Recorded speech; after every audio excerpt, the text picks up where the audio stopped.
ICC champions trophy का आज लाहौर में पहला टाकरा होगा।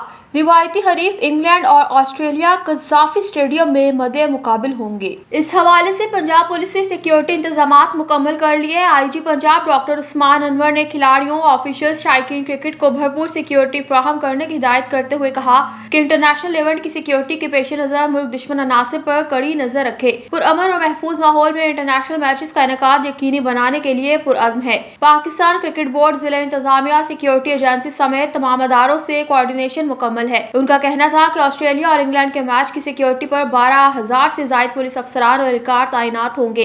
खिलाड़ियों की रिहाइश का रूट स्टेडियम और इर्द गिर्द की बुलंद इमारत पर स्नाइपर्स तैनात हैं। Dolphin squad, police response unit और एलीट टीमें रूट्स और अहम मुकामात के गिर्द मुअस्सिर पेट्रोलिंग करें। डॉक्टर उस्मान अनवर ने कहा कि सेफ सिटीज कैमरों की मदद से टीमों के रूट्स और स्टेडियम समेत अहम मुकामात की मुसलसल मॉनिटरिंग की जाए। ट्रैफिक का तातुल बहाव और मुनासिब पार्किंग यकीनी बनाने के लिए इजाफी ट्रैफिक वार्डन्स तैनात किए जाएं। खिलाड़ियों की रिहाइश का रूट स्टेडियम के अतराफ search, sweep, combing, intelligence based operation जारी है। आईजी पंजाब का मजीद कहना था कि स्टेडियम के दाखिली खारजी रास्ते एंट्री गेट्स पर तैनात अमला शहरियों के साथ खुश अखलाकी से पेश आए। शायकीन महफूज माहौल में इंटरनेशनल क्रिकेट से लुत्फ अंदोज होने के लिए पंजाब पुलिस से ताउन करें।